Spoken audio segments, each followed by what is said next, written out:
El cisne de Vilamorta, capítulo 5.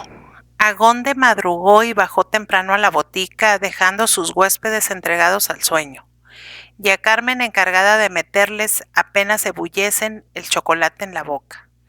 Quería el boticario gozar del efecto producido en el pueblo por la estancia de don Victoriano. Recostábase en el diván de gutapercha cuando vio cruzar a Tropiezo, caballero en su parda mulita, y le olió. Hola, hola.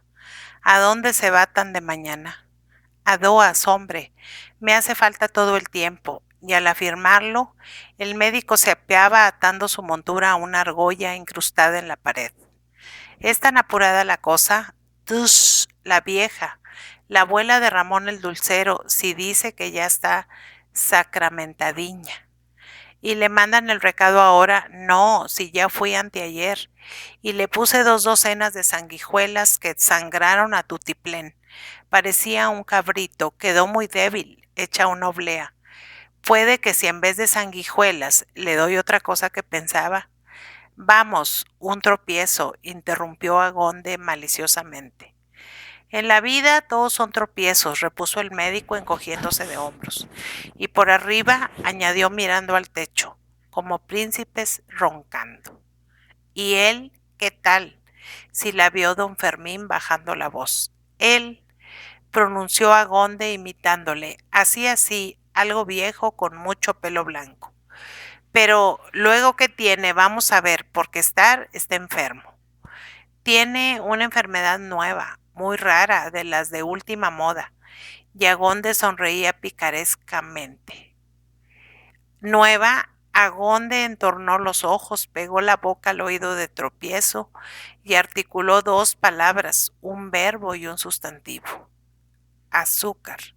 Soltó Tropiezo fuerte risotada, de pronto se quedó muy serio y se frotó repetidas veces la nariz con el dedo índice. Ya sé, declaró enfáticamente. Hace poco que leí de eso, se llama aguarde diabetes, sacarina, que viene de sácaro, azúcar, y de justamente las aguas de aquí y otras de Francia son las únicas para curar ese mal. Si bebe unos vasitos de la fuente, tenemos hombre. Emitía Tropiezo su dictamen apoyándose en el mostrador, sin acordarse ya de la mulita que pateaba a la puerta. Guiñando un ojo, preguntó de repente, ¿y la señora qué dice del mal del marido? ¿Qué ha de decir, hombre? No sabrá que es de cuidado. Una mueca de indescriptible y grosera burla metamorfoseó la cara inexpresiva del médico. Miró a Agonde y, ahogando otra explosión de risa, dijo: La señora, sí que la señora no lo sabrá. Usted leyó los síntomas del mal, pues justamente. Shh, atajó furioso el boticario. Toda la familia Comba hacía irrupción en la botica por el póstigo del portal. Madre e hija formaban lindo grupo, ambas de enormes pamelas, de paja tosca, adornadas con un lazo colosal de lanilla color fuego.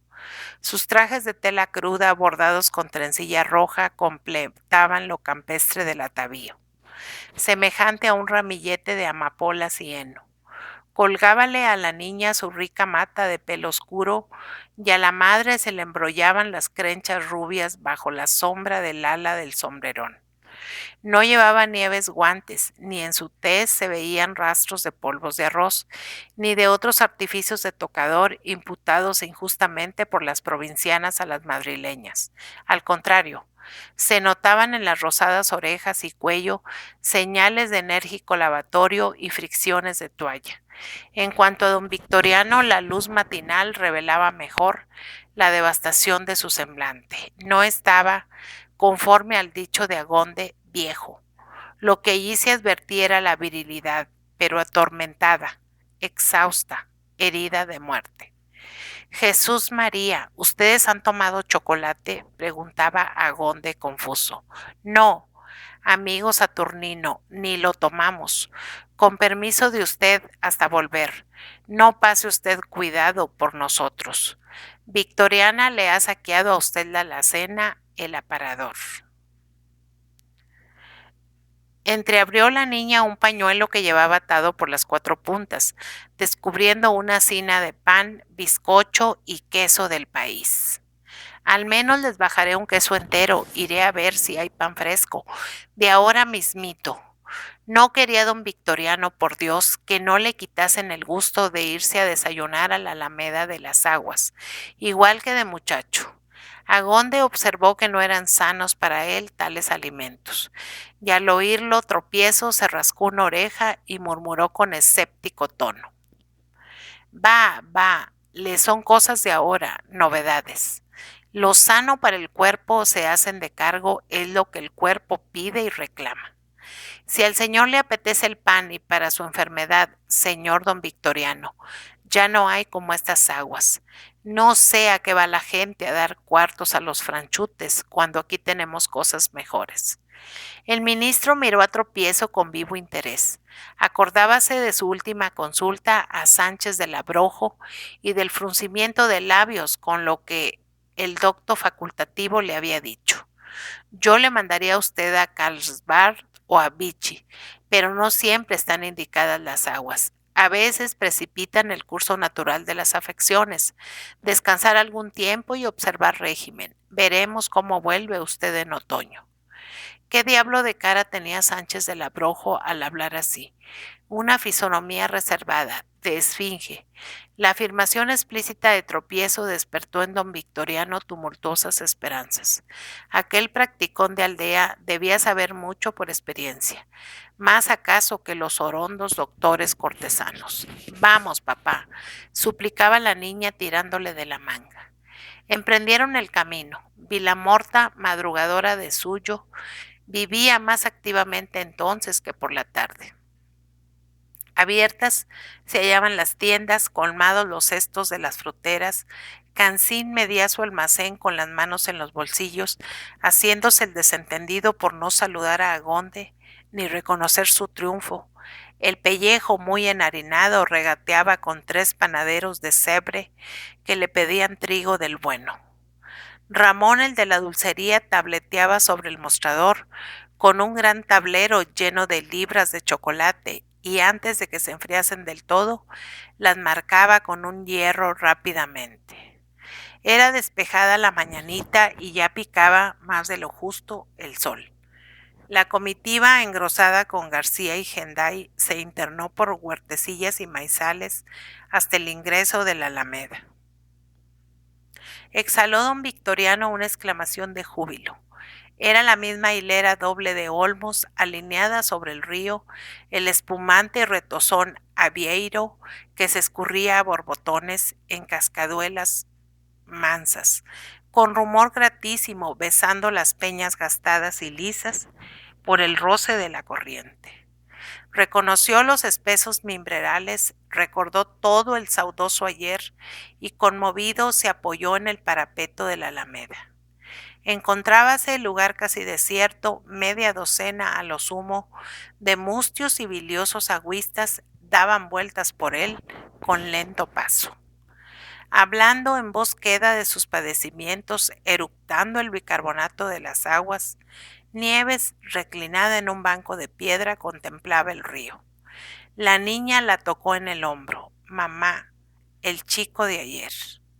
A la otra orilla, sobre un peñasco, estaba de pie Segundo García, distraído, con su sombrero de paja echado hacia atrás y la mano puesta en la cadera, sin duda para guardar el equilibrio en tan peligrosa posición. Nieves riñó a la chiquilla. No seas tontita, hija, me has dado un susto. Saluda a ese señor. Es que no mira. Ah, ya miró. Salúdale tú, mamita. Se quita el sombrero. Va a resbalar. Kia. Ya está en sitio seguro. Don Victoriano bajaba los escalones de piedra que conducían a la fuente mineral. En pobre gruta moraba la Nayade, un cobertizo sustentado en toscos postes, una estrecha pila de donde rebosaba el manantial, unas pocilgas inmundas para los baños y un fuerte y nauseabundo olor a huevos podridos causado por el estancamiento del agua sulfurosa era cuanto allí encontraba el turista exigente. Sin embargo, a don Victoriano se le inundó el alma de purísimo gozo. Cifraba aquella náyade la mocedad perdida, los años de ilusiones, de esperanzas frescas, como las orillitas del río Avieiro. ¿Cuántas mañanas había venido a beber de la fuente por broma, a lavarse la cara con el agua, que en el país gozaba renombre de poseer estupendas virtudes medicinales para los ojos? Don Victoriano alargó ambas manos, la sumió en la corriente tibia, sintiéndola con fruición resbalar por entre sus dedos y jugueteando con ella y palpándola como se palpan las carnes de un ser querido. Pero el cuerpo ondeante de la náyade se le escapaba lo mismo que se escapa la juventud, sin ser posible detenerla. Entonces se despertó la sed del exministro. Allí, al lado, sobre el borde de la pila, había un vaso y el bañero, pobre viejo chocho, se lo brindó con sonrisa idiota. Bebió don Victoriano cerrando los ojos, con inexplicable placer, saboreando el agua misteriosa, encantada por las artes mágicas del recuerdo, apurado el vaso, enderezóse y subió con paso firme y elástico la escalera. En la alameda Victorina, que se desayunaba con pan y queso, quedó asombrada cuando su padre jovialmente la cogió del regazo un zoquete de pan, diciéndole: todos somos de Dios. Capítulo 6. Así tanto como la llegada de don Victoriano alborotó a Vilamorta, la del señor de las vides en persona, acompañado de su mayordomo Primo Genday. Ocurrió este suceso memorable la tarde del día en que don Victoriano infringió las prescripciones de la ciencia, comiéndose media libra de pan tierno.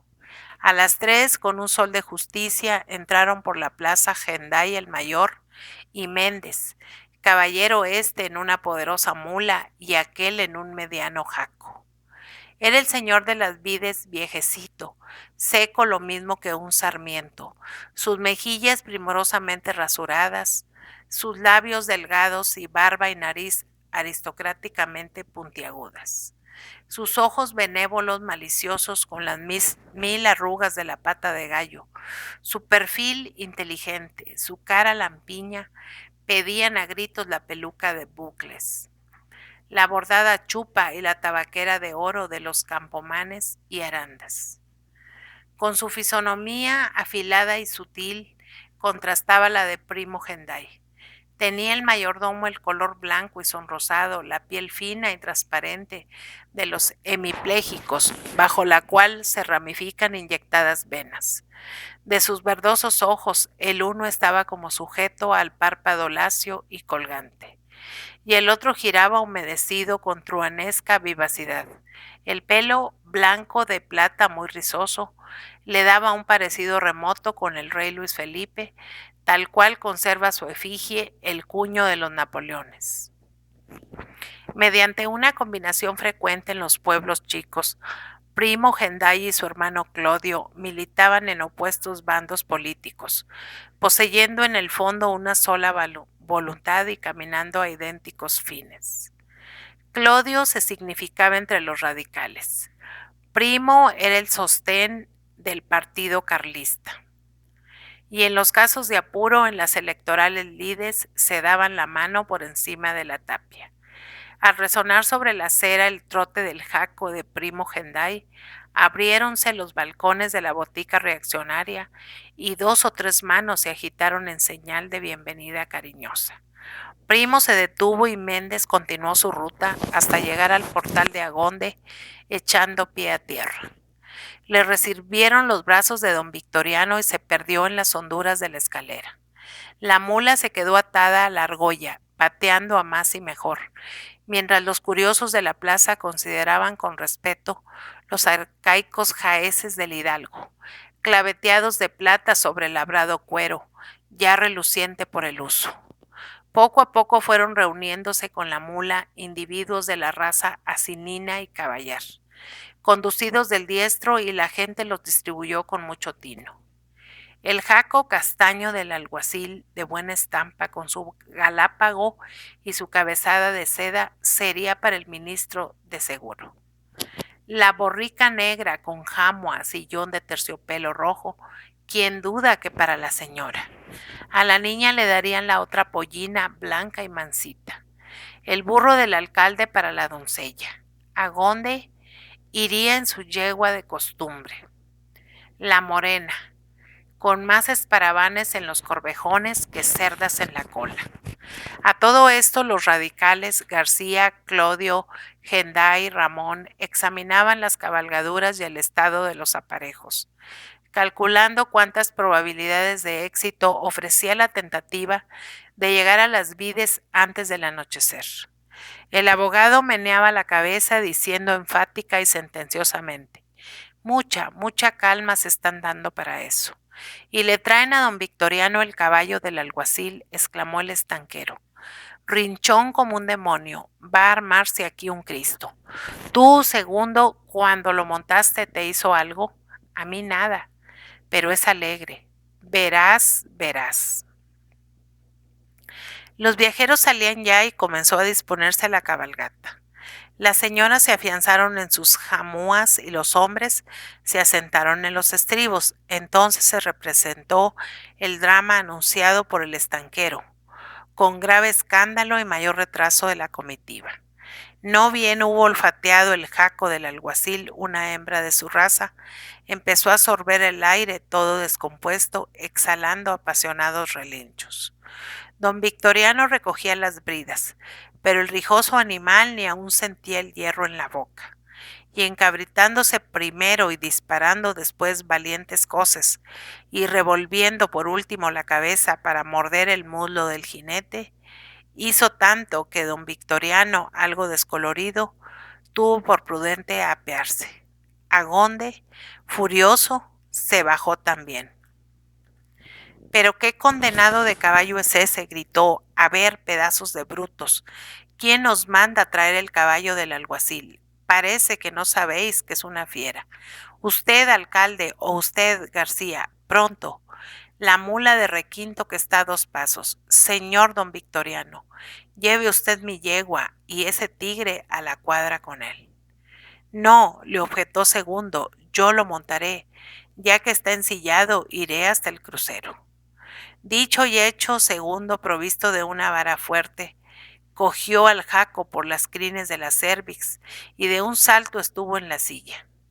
En vez de apoyarse en el estribo, apretó los muslos, mientras sacudía una lluvia de tremendos varazos en la cabeza del animal. Este, que ya se iba a la empinada, soltó un relincho de dolor y bajó los humos, quedándose quieto, trémulo y domado.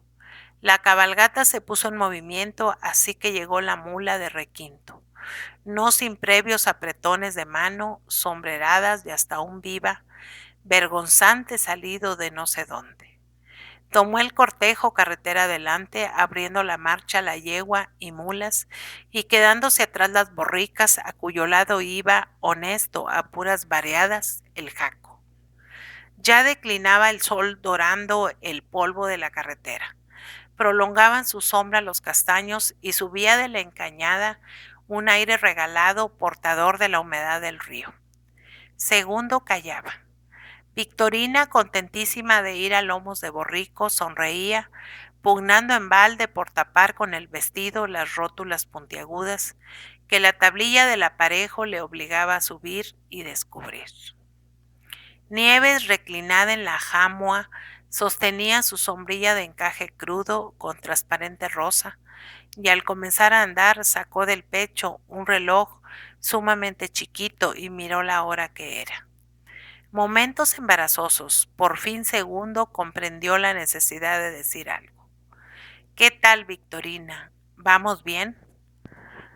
Ruborizóse la niña extraordinariamente, como si le preguntasen cosas muy reservadas e íntimas, y dijo en ahogada voz: «Sí, muy bien».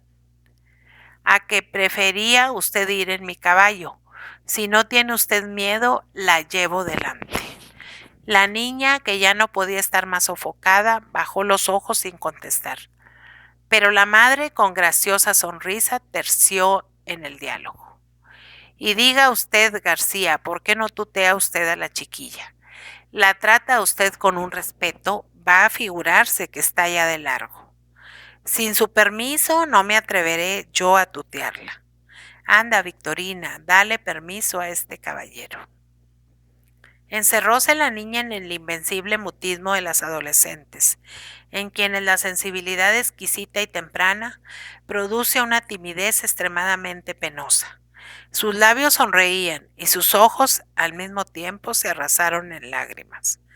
Mademoiselle le dijo no sé qué en francés, con gran suavidad, y entre tanto Nieves y Segundo, riéndose confidencialmente del episodio, tuvieron expeditos los caminos de la conversación.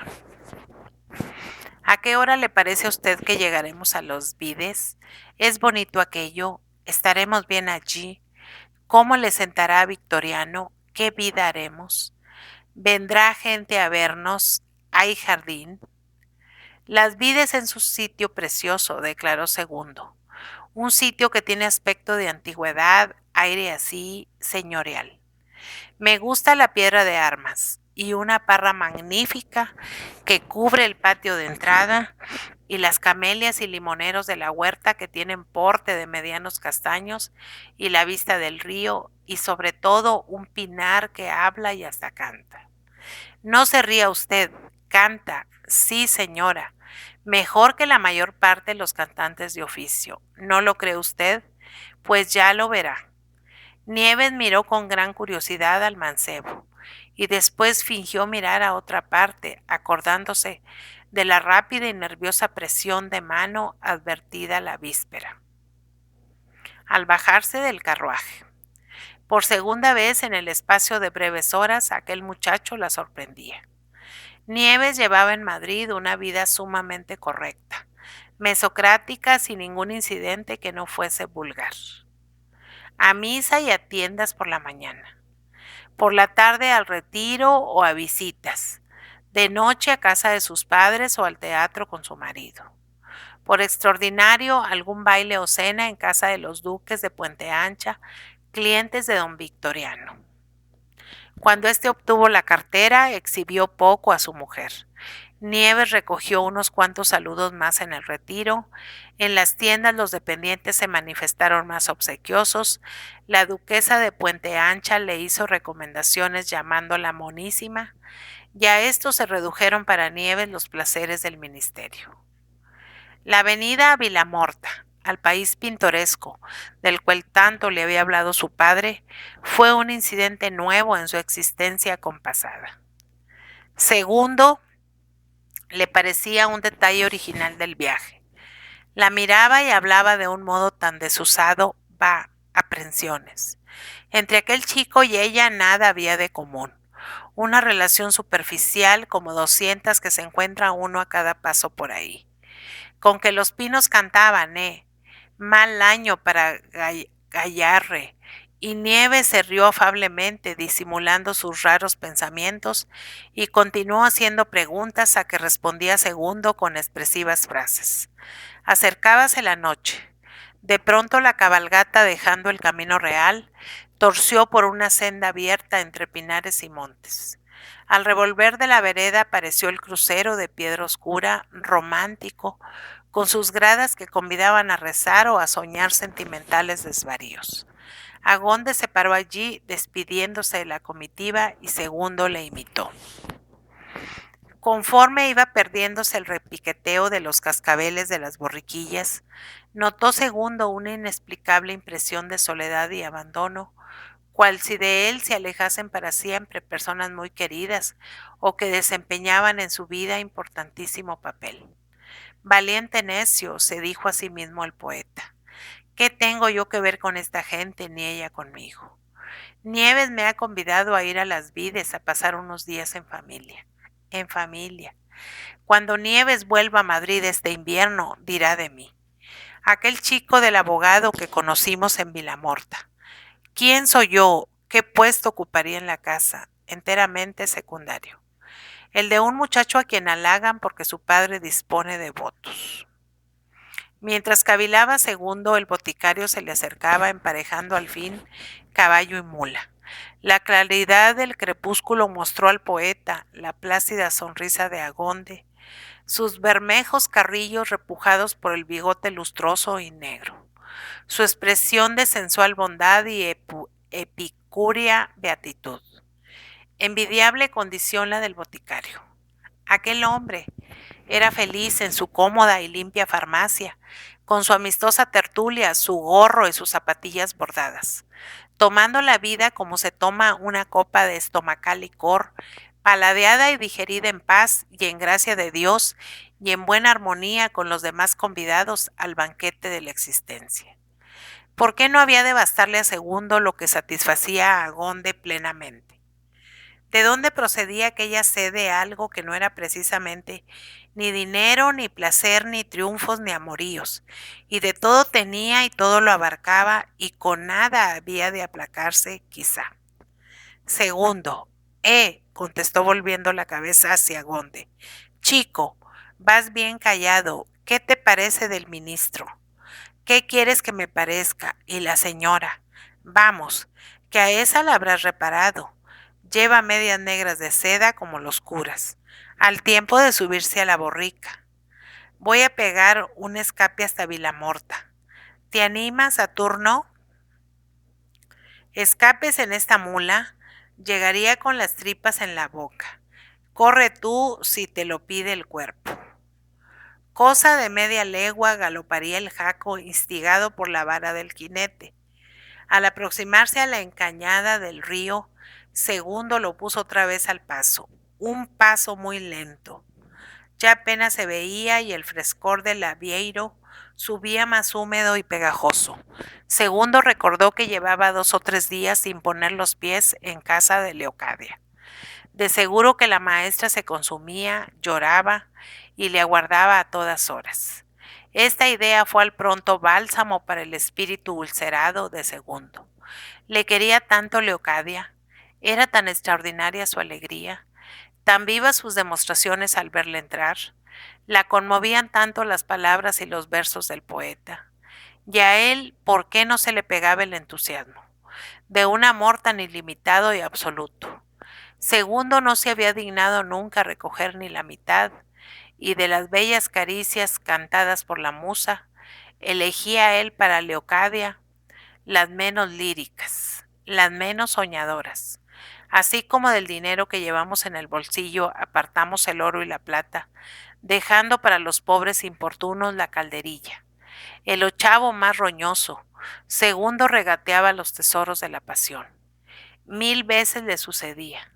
Paseando por el campo, recoger en el sombrero cosecha de violetas, jacintos silvestres, ramas floridas de zarzamora, y al llegar al pueblo arrojaba al río las flores por no llevárselas a Leocadia. Capítulo 7.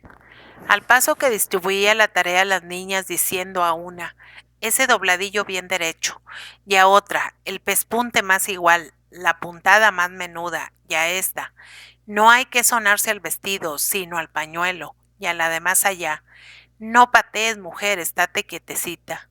Leocadia volvía de tiempo en tiempo los ojos hacia la plazuela, por si a Segundo le daban ganas de pasar.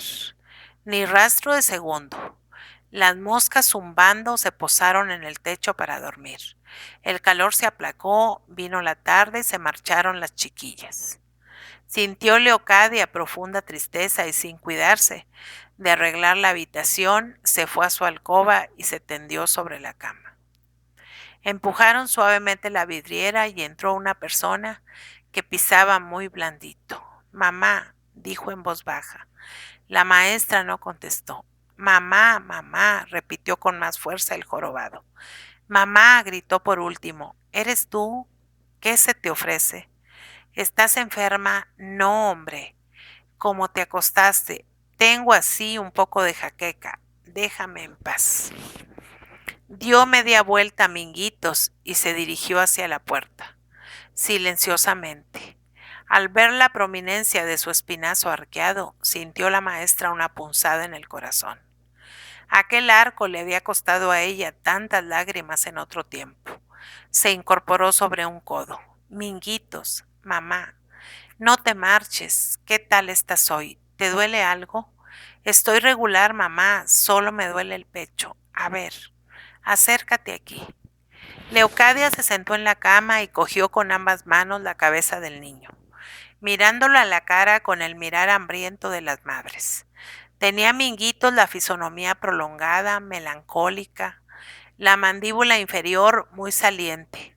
Armonizaba con el carácter de desviación y tortura que se notaba en el resto del cuerpo, semejante a un edificio cuarteado deshecho por el terremoto, a un árbol torcido por el huracán. No era congénita la joroba de Minguitos. Nació delicado, eso sí, y siempre se notó que le pesaba el cráneo y le sostenían mal sus endebles piernecillas. Leocadia iba recordando uno por uno los detalles de la niñez. A los 5 años el chico dio una caída rodando las escaleras. Desde aquel día perdió la viveza todo. Andaba poco y no corría nunca. Se aficionó a sentarse a lo moro, jugando a las chinas horas enteras. Si se levantaba, las piernas le decían al punto, párate. Cuando estaba en pie, sus ademanes eran vacilantes y torpes. Quieto. No notaba dolores, pero los movimientos de torsión le ocasionaban ligeras raquialgias. Andando el tiempo, creció la molestia. El niño se quejaba de que tenía como un cinturón o aro de hierro que le apretaba el pecho. Entonces la madre, asustada ya, le consultó con un médico de fama, el mejor de Orense. Le recetaron fricciones de yodo, mucho fosfato de cal y baños de mar. Leocadia corrió con él a un puertecillo. A los 2 o 3 baños el mal se agravó. El niño no podía doblarse. La columna estaba rígida y solo en posición horizontal resistía el enfermo los ya agudos dolores. De estar acostado se llagó su epidermis, y una mañana en que Leocadia, llorosa, le suplicaba que se enderezase y trataba de incorporarle suspendiéndole por los sobacos, exhaló un horrible grito. Me he partido, mamá, me he partido. Repetía angustiosamente, mientras las manos trémulas de la madre recorrían su cuerpo, buscando la pupa. Era cierto, habíase levantado el espinazo, formando un ángulo a la altura de los omóplatos. Las vértebras reblandecidas se deprimían, y la sifosis, la joroba, la marca indeleble de eterna desventura, afeaba, y aquel pedazo de las entrañas de Leocadia. La maestra había tenido un momento de dolor animal y sublime, el dolor de la fiera que ve mutilado a su cachorro. Había llorado con alaridos, maldiciendo al médico, maldiciéndose a sí propia, mesándose el cabello y arañándose el rostro. Después corrieron las lágrimas, vinieron los besos delirantes, pero calmantes y dulces, y el cariño tomó forma resignada. En 9 años no hizo Leocadia más que cuidar a su jorobadito noche y día, abrigándole con su ternura, distrayendo con ingeniosas invenciones los ocios de su niñez sedentaria. Acudían a la memoria de Leocadia 1000 detalles. El niño padecía pertinaces disneas debidas a la presión de las hundidas vértebras sobre los órganos respiratorios. Y la madre se levantaba descalza a altas horas de la noche para oír si respiraba bien y alzarle las almohadas. Al evocar estos recuerdos sintió Leocadia reblandecérsele el alma y agitarse en el fondo de ella algo como los restos de un gran amor.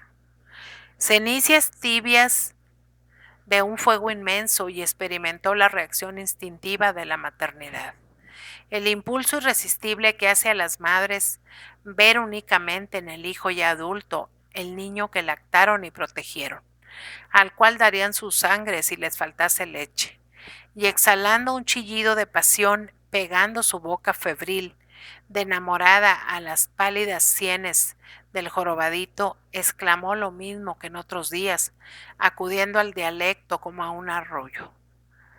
Malpocadiño, ¿quién te quiere? Di, ¿quién te quiere mucho? ¿Quién? Tú no me quieres, mamá, tú no me quieres, articulaba él semirrisueño, reclinando la cabeza con deleite en aquel seno y hombros que cobijaron su triste infancia. La madre, entre tanto, le besaba locamente el pelo, el cuello, los ojos como recuperando el tiempo perdido, prodigándole palabras de azúcar con que se emboban los niños de pecho, palabras profanadas en horas de pasión que ahora volvían al puro cauce maternal. Rico, tesoro, rey, mi gloria. Por fin sintió el jorobado caer una lágrima sobre su cutis. Delicioso refresco. Al principio la gota de llanto redonda y gruesa quemaba casi, pero fue esparciéndose, evaporándose y quedó solo en el lugar que bañaba una grata frescura. Frases vehementes se atropellaban en los labios de la madre y del hijo. Me quieres mucho, mucho, mucho, lo mismo que toda la vida, lo mismo, vidiña, tesoro. Me has de querer siempre, siempre, siempre, rico. Me has de dar un gusto, mamá, yo te quería pedir. ¿Qué? Un favor, no me apartes la cara. El jorobado notó que el cuerpo de su madre se ponía de repente inflexible y rígido, como si le hubiesen introducido un astil de hierro. Dejó de advertir el dulce calor de los párpados humedecidos y el cosquilleo de las mojadas pestañas. Con voz algo metálica preguntó Leocadia a su hijo: ¿Y qué quieres? Vamos a ver. Minguitos murmuró sin encono, resignado ya. Nada, mamá, nada. Si fue de risa.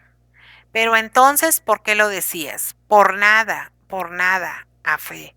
No, tú por algo lo decías, insistió la maestra, agarrándose al pretexto para enojarse. Sino que eres muy disimulado y muy zorro. Todo te lo guardas en el bolsillito, muy guardado. Esas son lecciones de Flores. ¿Piensas tú que no me hago de cargo? Hablando así, rechazó al niño y saltó de la cama. Oyóse en el corredor casi al mismo tiempo un taconeo firme de persona joven. Leocadia se estremeció y tartamudeando: Anda, anda junto a Flores, ordenó a Minguitos. A mí déjame, que no estoy buena y me aturdes más. Venía Segundo un tanto encapotado, y después del júbilo de verles se apoderó de Leocadia el afán de despejar las nubes de su cara. Primero se revistió de paciencia y aguardó. Después, echándole los brazos al cuello, formuló una queja. ¿Dónde había estado metido? ¿Cómo había tardado tanto en venir? El poeta desahogó su mal humor. Vamos, era cosa insufrible andar en el séquito de un personaje, y dejándose llevar del gusto de hablar de lo que ocupaba su imaginación, describió a don Victoriano, a los radicales, satirizó la recepción y el hospedaje de Agonde, explicó las esperanzas que fundaba en la protección del exministro y motivó con ellas la necesidad de hacer a don Victoriano la corte. Leocadia clavó en el rostro de Segundo su mirada canina. ¿Y qué tal? La señora y la niña. Dicen que son muy guapas. Segundo entornó los ojos para ver mejor dentro de sí una imagen atractiva, encantadora, y reflexionar que en la existencia de Nieves él no desempeñaba papel alguno, siendo necedad manifiesta pensar en la señora de Comba, que no se acordaba de él. Esta idea harto natural y sencilla le sacó de tino. Sintió la punzante nostalgia de lo inaccesible, ese deseo insensato y desenfrenado que infunde a un soñador en los museos un retrato de mujer hermosa, muerta hace siglos. Pero di, ¿son tan bonitas esas señoras?, continuaba preguntando la maestra. La madre sí, contestó Segundo, hablando con la sinceridad indiferente del que domina su auditorio. Tiene un pelo rubio ceniza y unos ojos azules, de un azul claro que recuerdan los versos de Becker. Leocadia le escuchaba al principio con los ojos bajos, después con el rostro vuelto hacia otra parte, así que terminó la poesía dijo en alterada voz, fingiendo serenidad. Te convidarían a ir allá. ¿A dónde? A las vides, hombre. Dice que quieren tener gente para divertirse. Sí. Me han convidado instándome mucho. No iré. Se empeña el tío Clodio en que debo intimar con don Victoriano para que me dé luego la mano en Madrid y me abra camino. Pero hija, ir a hacer un triste papel no me gusta. Este traje es del mejor que tengo y es del año pasado. Si se juega al tresillo o hay que dar propinas al servicio, y a mi padre no se le convence de eso ni lo intentaré. Líbreme Dios, de modo que no me verán el pelo en las vides. Al informarse de estos planes, el rostro de Leocadia se despejó, y levantándose radiante de satisfacción, la maestra corrió a la cocina. Flores, a la luz de un candil, fregaba platos y tacillas con airados choques de loza y coléricas fricciones de estropajo. ¿Esa máquina del café la limpiaste? Ahora, ahora, respondió la vieja. No parece sino que es uno de palo, que no se ha de cansar, que lo ha de hacer por el aire todo. Daca, yo la limpiaré, pon tú más leña, que ese fuego se está apagando y van a salir mal los bistecs. Y diciendo y haciendo, Leocadia frotaba la maquinilla, desostrubía con una aguja de calceta el filtro, ponía a hervir en un puchero nuevo agua fresca y cebaba la lumbre. Echa, echa leña, bufaba Flores, cómo la dan de balde. No le hizo caso Leocadia, ocupada en cortar ruedecitas finas de patatas para los bistecs. Preparado ya lo que juzgó necesario, se lavó las manos deprisa, y mal en la tinaja del vertedero, llena de agua sucia, irisada con grandes placas de crasitud. Corrió a la sala donde aguardaba Segundo, y no tardó Flores en traerles la cena que despacharon sobre el velador. Hacia el café, Segundo fue mostrándose algo más comunicativo. Era aquel café el triunfo de Leocadia. Había comprado un juego de porcelana inglesa, un bote de imitación de laca, unas tenacillas de vermeil, 2 cucharillas de plata, y servía siempre con el café una licorera surtida de cumen, ron y anisete. Gozaba viendo a Segundo servirse 2 tazas de café seguidas de café y paladear los licores. A la tercer copa de cumen, viendo al poeta afable y propicio, Leocadia le pasó el brazo alrededor del cuello. Retrocedió él bruscamente, notando con viva repulsión el olor a guisos y a perejil que impregnaba las ropas de la maestra. Sucedía esto al punto mismo en que Minguitos dejaba caer al suelo los zapatos y suspiraba cubriéndose con la colcha. Flores, sentada en una sillita baja, empezaba a rezar el rosario. Necesitaba el enfermo para dormirse el maquinal arrullo de la voz cascajosa que le traía de la mano el sueño, desde que le faltaba la hora de acostarse la compañía de su mamá. Las avemarías y gloria patris, mascullados mejor que pronunciados, iban poco a poco embotándole el pensamiento. Y al llegar a la letanía entrábale el sopor y medio traspuesto, a duras penas contestaba las atroces barbaridades de la vieja. El niño respondía tan solo con la respiración que pasaba desigual, intranquila, fatigosa, por entre sus dormidos labios. Flores apagaba despacito el velón de cuerda. Descalzábase para no hacer ruido y se retiraba pasito a pasito, apoyándose en la pared del comedor. Desde que Minguitos descansaba, no se oían estrépitos de loza en la cocina. Capítulo 8. Hasta muy tarde no sopló el cisne en la palmatoria de latón, donde la económica tía Gaspara le colocaba, siempre a regañadientes, una vela de cebo. Sentado a la exigua mesa, entre los revueltos libros, tenía delante un pliego de papel medio cubierto ya de renglones desiguales, jaspeado de borrones y tachaduras con montículos de arenilla y algún garrapato a trechos. Segundo, no pegaría los ojos en toda la noche si no escribiese la poesía que desde el crucero le correteaba por la cabeza adelante. Solo que, antes de coger la pluma, parecíale llevar la inspiración allí, perfecta y cabal, de suerte que con dar vuelta a la espita brotaría a chorros, y así que oprimieron sus dedos la pluma dichosa, los versos, en vez de salir con ímpetu, se escondían, se evaporaban. Algunas estrofas caían sobre el papel redondas, fáciles, remataditas por consonantes armoniosos y oportunos, con cierta sonoridad y dulzura muy deleitable para el mismo autor que, temeroso de perderlas, escribíalas al vuelo. En letra desigual, más de otras, se le ocurrían únicamente los dos primeros renglones y acaso el foral, rotundo, de gran efecto. Y faltaba la rima tercera, era indispensable cazarla, llenar aquel hueco, ingerir el ripio.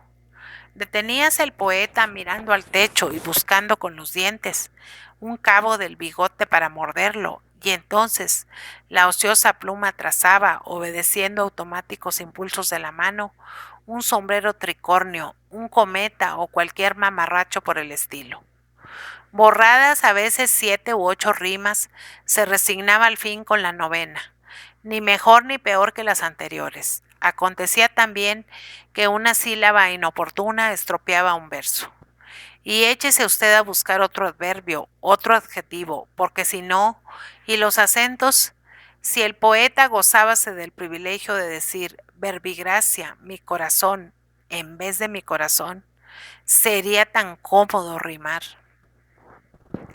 Malditas dificultades técnicas, el estro alentaba y ardía, a modo de fuego sagrado en la mente de Segundo.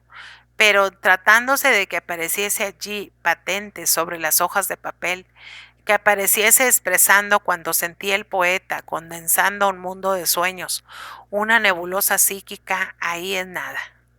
Obtener la difícil conjunción de la forma y la idea, prender el sentimiento con los eslabones de oro del ritmo, qué cadena tan leve y florida en apariencia y tan dura de forjar en realidad. Cómo engaña la ingenua soltura, la fácil armonía del maestro. Qué hacedero parece decir cosas sencillas, íntimas, narrar quimeras de la fantasía y del corazón en metro suelto y desceñido. Y cuán imposible es, sin embargo, para quien no se llama Bécquer, prestar al verso estas alitas palpitantes, diáfanas y azules, con que vuela la mariposa beckeriana. Mientras el cisne borra y enmienda, Leocadia se desnuda en su alcoba. Solía entrar en ella otras noches con la sonrisa en los labios, el rostro encendido, los ojos húmedos, entornados, las ojeras hundidas, el pelo revuelto. Y esas noches tardaba en acostarse. Se entretenía en arreglar objetos sobre la cómoda y hasta se miraba al espejo de su vulgar tocador. Hoy tenía los labios secos, las mejillas pálidas. Acercóse a la cama, se desabrochó, dejó caer la ropa, apagó el quinqué y sepultó la cara en la frescura de las gruesas sábanas de lienzo. No quería pensar, quería olvidar y dormir solamente. Trató de estarse quieta. 1000 agujas le punzaban el cuerpo. Dio una vuelta buscando el sitio frío, luego otra, luego echó abajo las sábanas. Sentía inquietud horrible, gran amargor en la boca. En medio del silencio nocturno oía los latidos desordenados del corazón. Si se recostaba del lado izquierdo, el ruido la ensordecía casi. Intentó fijar el pensamiento en cosas indiferentes y se repitió a sí misma 1000 veces con monótona regularidad e insistencia. Mañana es domingo, las niñas no vendrán. Ni por esas se contuvo el bullir del cerebro y el ardor malsano de la sangre. Leocadia tenía celos. Dolor sin medida y sin nombre que exprese su crueldad. Hasta entonces la pobre maestra había ignorado el contrapeso del amor, los negros celos con su aguijón que se clava en el alma, su abrasadora sed que quema las fauces, su frío polar que hiela el corazón, su congoja impaciente que crispa los nervios. Segundo apenas se fijaba en las muchachas de Vilamorta. En cuanto a las paisanas, no existían para él, ni por mujeres las tenía. De suerte que las horas de frialdad del cisne achacaba las Leocadia a malos oficios de la musa. Pero ahora recordaba la poesía, a los ojos azules y el modo de recitarla. Veneno eran aquellas estrofas de miel. Sí, veneno y acíbar.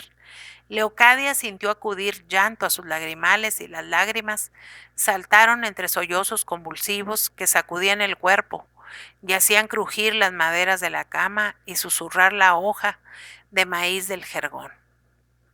Ni por esas suspendió su actividad el caviloso cerebro. Indudablemente Segundo estaba enamorado de la señora de Comba, pero ella era una mujer casada.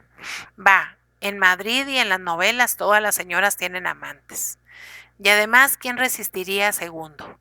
A un poeta émulo de Bécquer, joven, guapo, apasionado cuando se le antojaba hacerlo.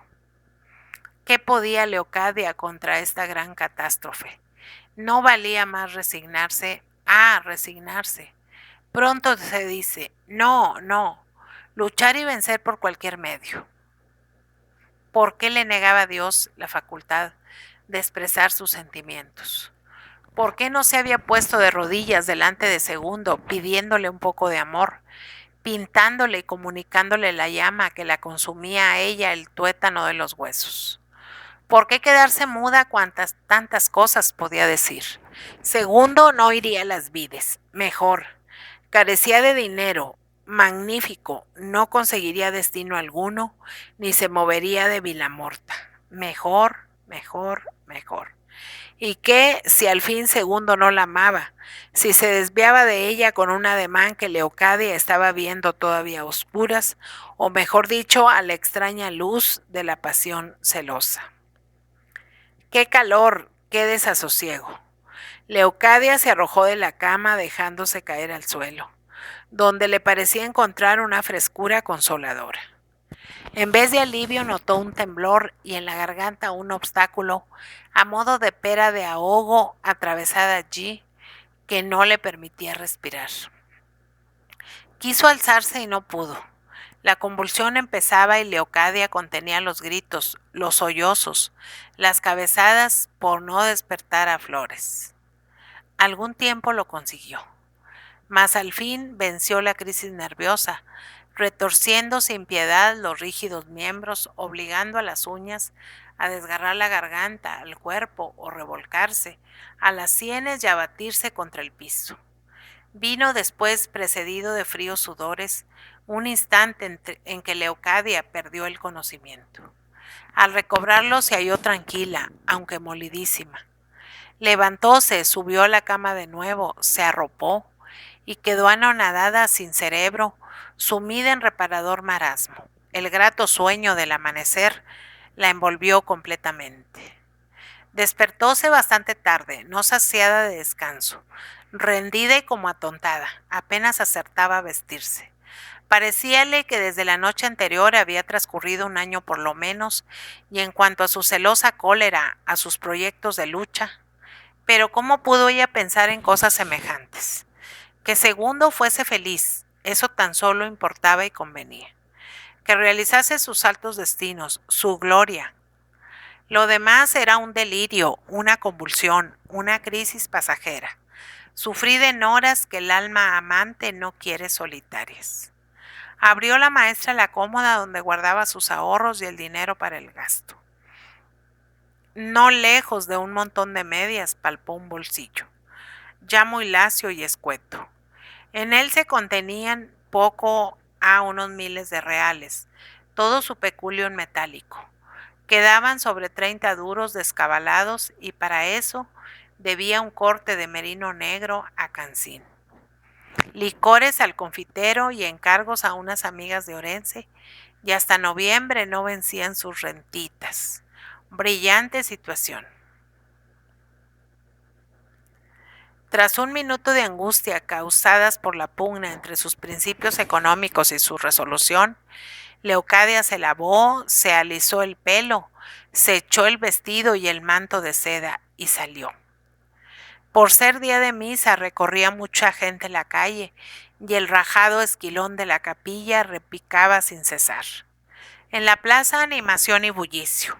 A la puerta de la botica de doña Eufrasia, 3 o 4 cabalgaduras clericales sufrían mal las impertinencias de las moscas y tábanos, volviendo a cada paso la cabeza con desapacible estrépito de ferraje, y mosqueándose los ijares con la hirsuta cola.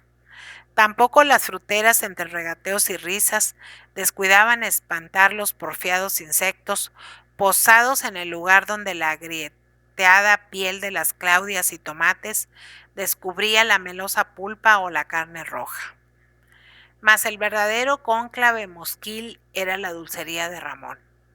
Daba fatiga y náusea ver a aquellos bichos zumbar, tropezarse en la cálida atmósfera, prenderse las patas en el caramelo de las yemas, hacer después esfuerzos penosos para libertarse del dulce cautiverio sobre una tarta de bizcocho, merengue y crema, que honraba el centro del escaparate. Se arremolinaba un enjambre de moscas. Ya no se tomaba Ramón el trabajo de defenderla, y el ejército invasor la saqueaba a todo su talante. A orillas de la fuente yacían las moscas muertas en la demanda, unas desecadas y encogidas, otras muy espatarradas, sacando un abdomen blanquecino y cadavérico. Leocadia pasó a la trastienda. Estaba Ramón en mangas de camisa arremangado, luciendo su valiente musculatura y meneando un cazo para enfriar la pasta de azucarillo que contenía. Después la fue cortando con un cuchillo candente, y el azúcar chilló al tostarse, despidiendo olor confortativo. El dulcero se pasó el dorso de la mano por la frente sudorosa. ¿Qué quería Leocadia? Anicete de brizar, pues se acabó. Tú, Rosa, ¿verdad que se acabó el anicete? Vio Leocadia en el rincón de la trastienda cocina a la mujer del dulcero, dando papilla a un mamón endeble.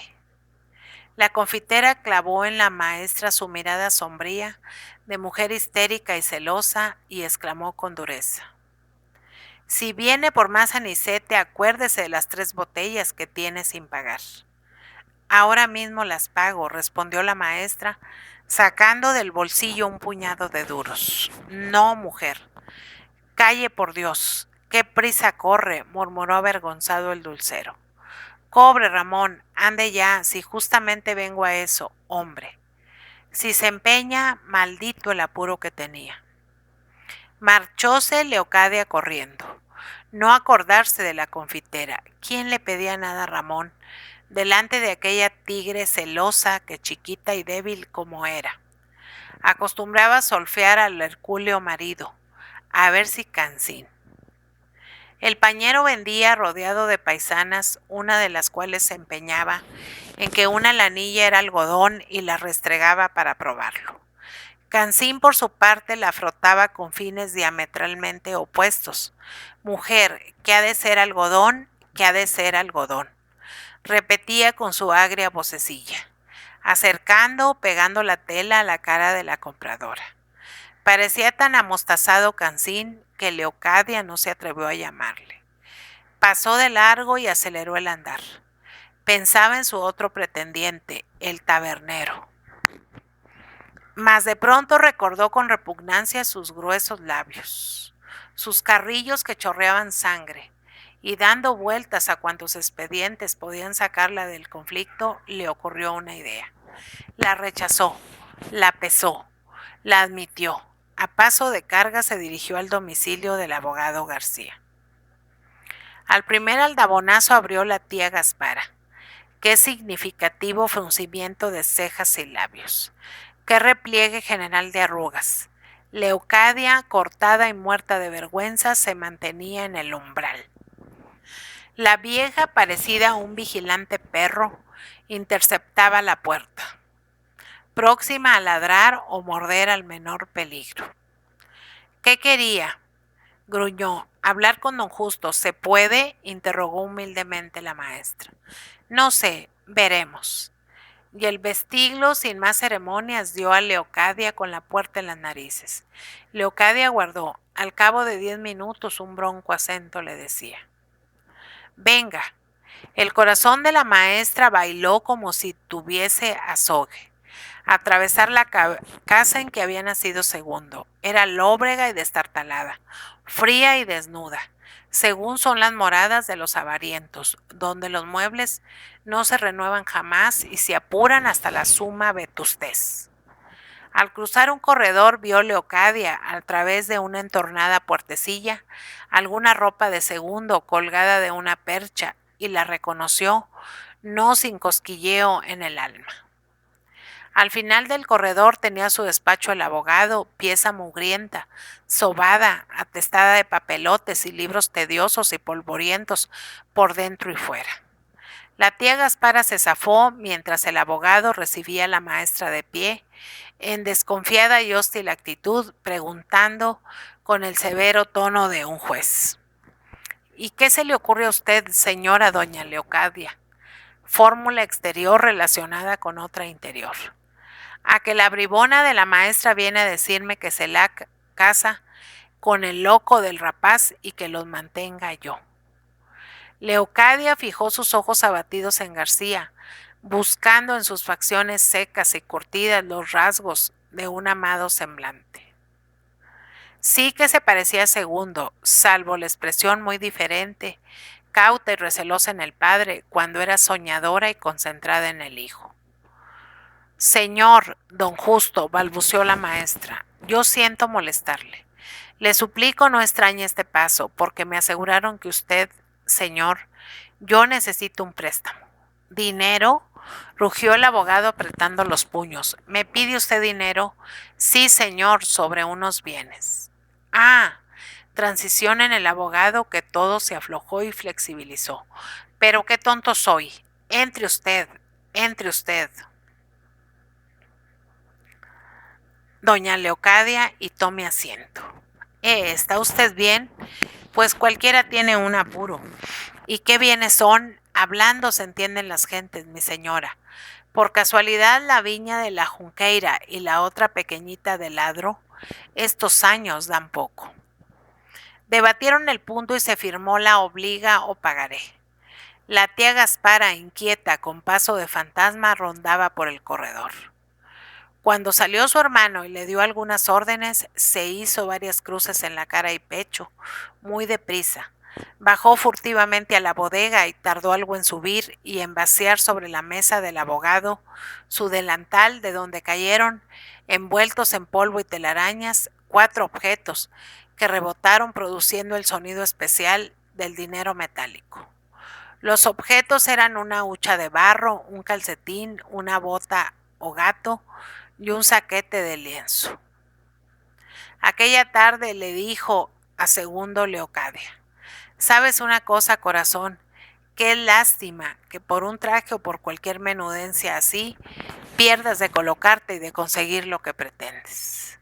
Mira, yo tengo ahí unos cuartos que no me hacen mucha falta. ¿Los quieres, eh? Yo te los daba ahora y tú después me los volvías. Segundo se irguió con arranque sincero de pundonor y dignidad. No vuelvas a proponerme cosas por ese estilo. Admito tus finezas a veces por no verte llorar a lágrima viva, pero eso de que me vistas y sostengas, mujer, no tanto. La maestra insistió amorosamente media hora más tarde, aprovechando la ocasión de encontrarse el cisne algo pensativo. Entre él y ella no cabía mío ni tuyo. ¿Por qué reparaba en aceptar lo que le daba con tan gran placer? ¿Acaso dependía su porvenir de aquellos cuartos miserables? Con ellos podría presentarse decentemente en las vides, imprimir sus versos, ir a Madrid. Ella sería tan dichosa viéndole triunfar, eclipsar a Campoamor, a Núñez de Arce, a todos. ¿Y quién le privaba a Segundo de restituir hasta con creces el dinero? Charlando así, echaba Leocadia en un pañuelo, anudado por las 4 puntas, onzas y dobladillas y centenes a granel, y lo entregaba al poeta, preguntándole con voz velada por el llanto. ¿Me desairas? Segundo cogió con ambas manos la vasta y gruesa cabeza de la maestra y clavando sus ojos en las pupilas que le miraban húmedas de felicidad inexplicable, pronunció: Leocadia, ya sé que tú eres la persona que más me ha querido en el mundo. Segundiño, vida, tartamudeaba ella fuera de sí. No vale nada, mi rey, conforme te doy esto, así Dios me salve, te daría sangre de las venas. ¿Y quién le diría a la tía Gaspara que varias onzas del calcetín, de la hucha, de la bota y del saco volverían inmediatamente, a fuer de bien enseñadas y leales, a dormir, si no bajo las vigas de la bodega, al menos bajo el techo de don Justo? Capítulo 9. La parra de las vides que tanto gusta a don Victoriano Andrés de la Comba es de esas uvas gruesas conocidas en el país por náparo o Jaén, uvas teñidas con los matices rojo claro y verde pálido que dominan en los racimos de los bodegones flamencos. Cuelgan sus piñas en corimbo largo con disimetría graciosa, rompiendo el túpido follaje, derrama la parra sombra fresquísima y contribuye a hacer apacible el lugar el hilo de agua que cae en tosca pila de piedra bañando las legumbres puestas a remojo. Tiene la maciza casa aspecto de fortaleza. Flanquean el cuerpo central dos torres cuadrangulares con achaparrado techo y hondas ventanas. En mitad del edificio, sobre un largo balcón de hierro, se destaca el gran escudo de armas con el blasón de los Méndez, 5 hojas de vid y una cabeza de lobo cortada y goteando sangre. Desde ese balcón se domina la vertiente de la montaña y el curso del río. Al costado de la torre hay una solana de madera que avanza sobre el huerto y gracias a la exposición al mediodía florecen claveles de la onza en ollas viejas llenas de resquebrado terrón y de cajoncillos de madera, se desbordan rechonchas albahacas, plumas de Santa Teresa, cactus, asclepias y malvas, una flora requemada, crasa, árabe, de embriagadores perfumes. Por dentro la casa se reduce a una serie de salones dados de cal, con las vigas al descubierto y casi sin muebles, excepto el central llamado del balcón, alhajado con sillas de paja y respaldo de madera figurando una lira, época del imperio. Un espejo ya casi desazogado luce sobre el sofá su gran marco de ébano, con alegorías de dorado latón que representan a Febo guiando su carricoche. El orgullo de las vides no son los salones, sino la bodega. La inmensa candiotera oscura y sorda y fresca, como una nave de catedral, con sus magnas cubas alineadas a ambos lados. Esta pieza sin rival en el borde es la que enseña más ufano el señor de las vides y también su dormitorio, que ofrece la singularidad de ser inexpugnable por hallarse practicado en el grueso de la pared y no tener entrada sino por un pasadizo donde no cabe un hombre de frente. No realizó nunca Méndez de las Vides el tipo clásico del mayorazgo ignorante, que firma con una cruz, tipo tan común en aquel país de tierra adentro. Méndez, al contrario, alardeaba de instruido y culto. Escribía con letra correcta, junta y menuda, de viejo obstinado. Leía bien calándose las gafas, alejando el periódico o el libro, recalcando las palabras con reposada voz, solo que se había estacionado su cultura en una época, la enciclopedia que su padre ya conoció tarde y que a él llegó con un siglo de retraso. Leyó a Holbach, a Rousseau, a Voltaire y los 14 tomos de Feijó. Quedó adscrito y sellado hasta en lo físico. En religión se hizo deísta, sin dejar de ir a misa y comer de pescado en Semana Santa. En política tomó vaos de regalismo, sin embargo, desde la venida de don Victoriano algún movimiento se produjo en las ya estratificadas ideas del hidalgo de las vides. Gustóle aquello de la autonomía inglesa, la libertad individual, unida con el respeto a la tradición y la influencia civilizadora de las clases aristocráticas, serie de importaciones sajonas más o menos felices, pero a las cuales debía don Victoriano su fortuna política, discantando estas profundidades de ciencia social. Pasábanse tío y sobrino largas horas, durante las cuales Nieves hacía labor, prestando oído por si en las piedras del sendero resonaba el trote de algún caballo, una visita, una distracción en su ociosa existencia. Segundo, para bajar a las vides, pidió el jaco endiablado, el del alguacil. Desde el crucero el camino se hacía clivoso y difícil. Lo interceptaban a trechos peñas muy lisas y resbaladizas, y el jinete se colgaba de las riendas porque las cerraduras se deslizaban arrancando chispas y el animal, arrastrado por su peso, podía caerse. El terreno, calcinado por el sol, era quebradísimo. Las casas, más que sentadas en firmes cimientos, parecían colgadas de las laderas, próximas a desprenderse y rodar al río. Y el indispensable tiesto de claveles reventones, asomando y saliéndose casi por los balconcillos de madera, recordaba la flor que al desgaire se coloca en el pecho una gitana. A veces Segundo cruzaba un pinar. Respiraba el olor balsámico de la resina y pisaba una alfombra de hojas secas que asordaba el golpe del casco de su montura. De repente, entre dos vallados aparecía un angosto sendero, orillado de zarzamora, digital y madreselva.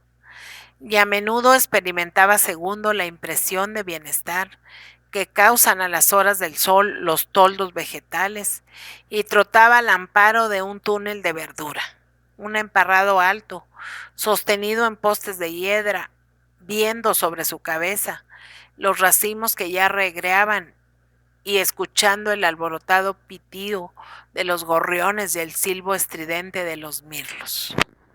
Por las murallas tapizadas de musgo correteaban los lagartos cuando se encontraban dos o tres vereditas. Segundo refrenaba el caballo buscando la dirección de las vides y preguntando a las mujeres que subían trabajosamente, arrastrando el cuerpo, cargadas con un colono de leña de pino, o a los chiquillos que retozaban a la puerta de las casas. Allá abajo, muy profundo, corría el Avieiro, y visto desde la altura podía compararse a la hoja de acero que blandida culebrea y refulge. Enfrente la montaña donde se escalonaban a manera de gradas de colosal anfiteatro, hileras de paredones de sostenimiento para las viñas, construidos con piedra blancuzca y las listas claras sobre el fondo verde, hacían bizarra combinación, destacándose en ella el rojo tejado de algún palomar o casa solariega. Y en la cima del monte el verdor más sombrío de los pinares. Ya veía Segundo a sus pies las tejas de las vides. Descendió una cuesta más vertical que horizontal y se halló delante del portalón. Bajo la cepa estaban Victorina y Nieves. Entreteníase la niña en saltar a la cuerda, y lo hacía con notable agilidad, a pie juntillas, sin moverse de un sitio, volteando la cuerda tan rápidamente que fingía una especie de niebla en derredor de la elegante academia de la saltarina.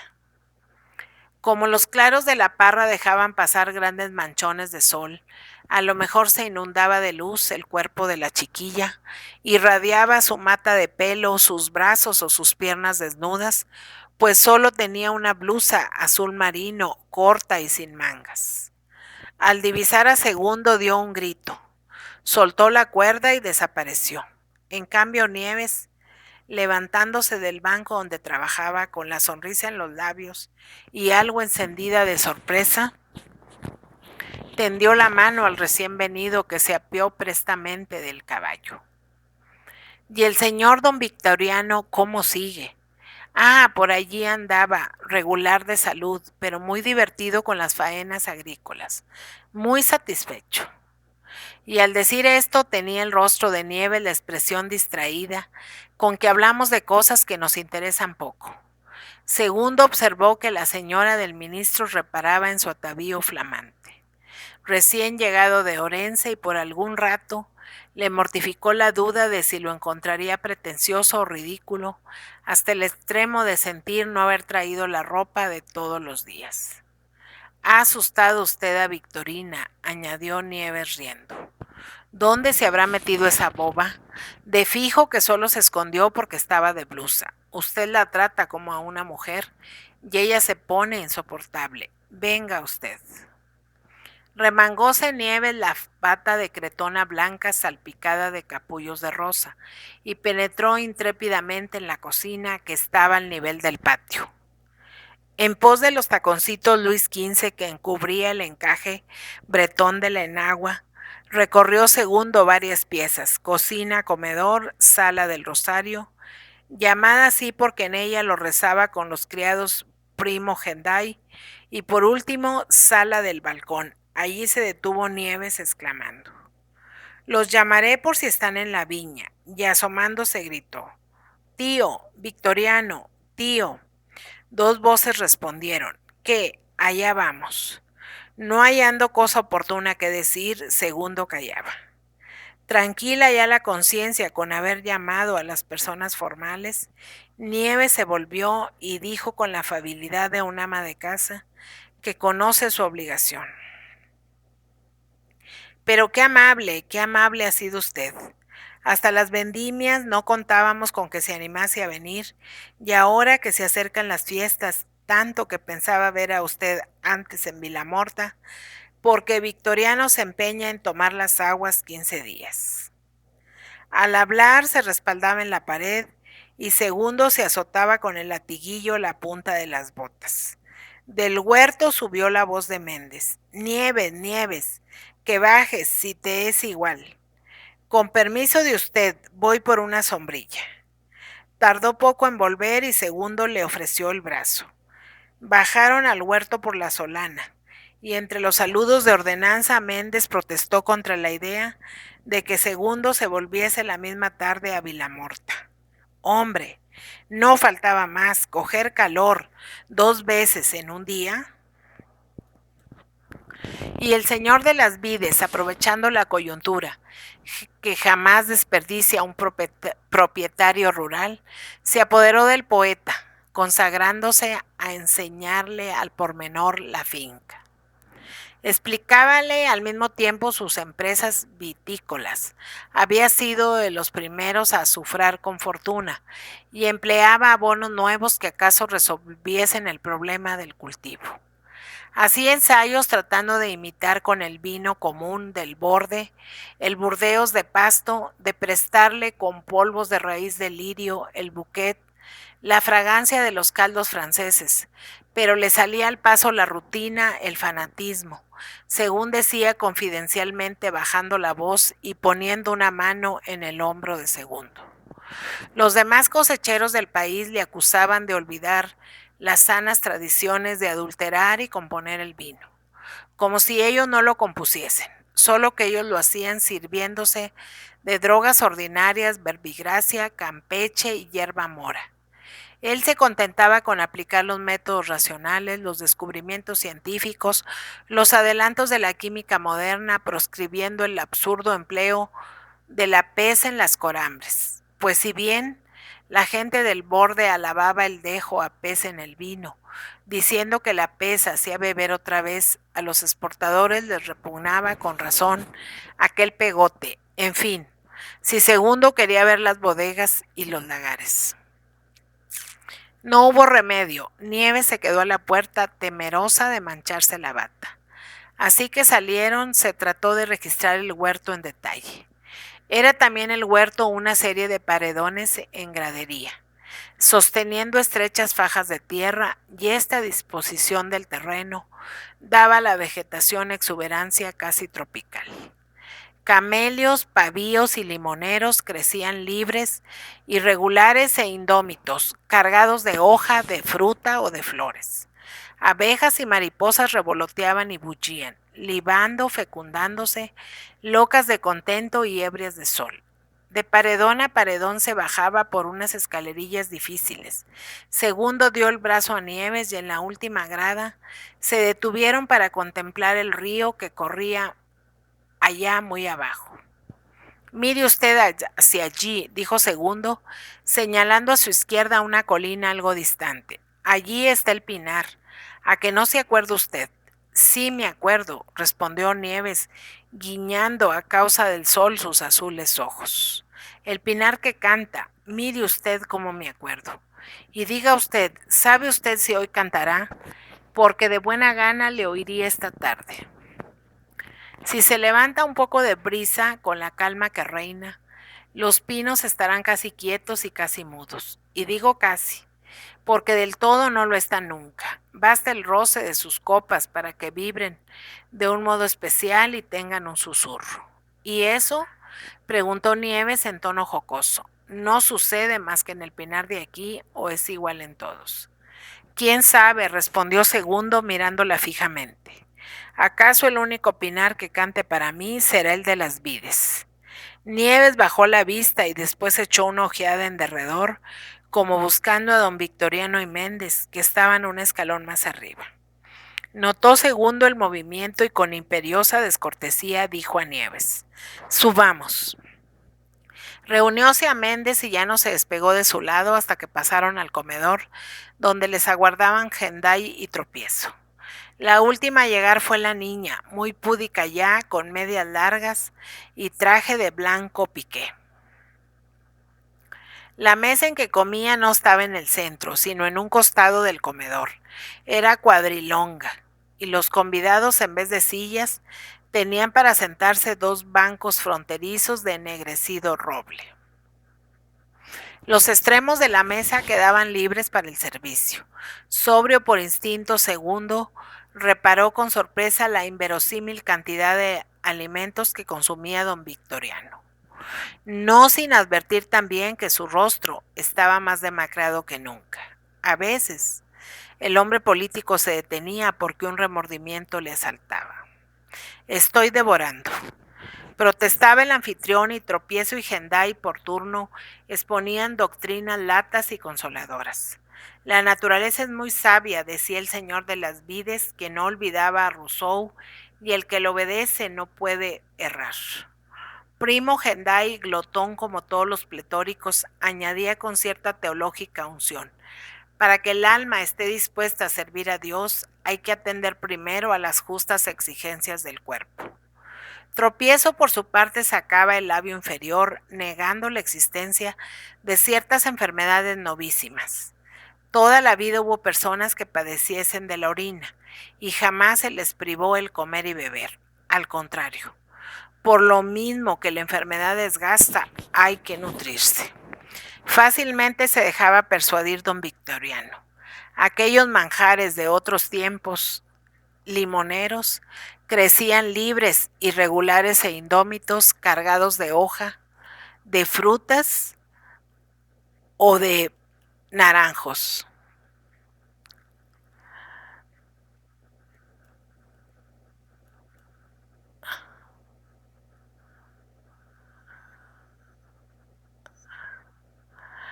Estoy devorando, decía únicamente el señor político. Aquellos manjares de otros tiempos, aquellas anticuadas vinagreras milagrosas de donde por un tubo salía el aceite y el vinagre por otro sin confundirse jamás, aquel inmenso mollete colocado a guisa de centro de mesa, eran otros tantos arcaísmos encantadores para él, que le recordaban horas felices, años límbicos de la existencia. A los postres, cuando Primo Genday, sofocado aún por una discusión política en que calificó de incircuncisos a los liberales, se puso de repente muy grave y empezó a rezar el Padre Nuestro. El ministro racionalista, añejo ya, sorprendióse de la devoción con que sus labios murmuraron: el pan nuestro de cada día. Caramba, Estas cosas de cuando era uno joven. Don Victoriano revivía al contacto de sus desvanecidas mocedades. Hasta se le venían a las mientes recuerdos de noviazgos efímeros, de amorcillos de 15 días con señoritas del borde, que a la hora presente debían ser apergaminadas solteronas o respetables madres de familia. Valiente necedad. El exministro rechazó la servilleta y se levantó. ¿Usted duerme la siesta?, preguntó a Segundo. No, señor. Yo tampoco. Venga usted y fumaremos un cigarro.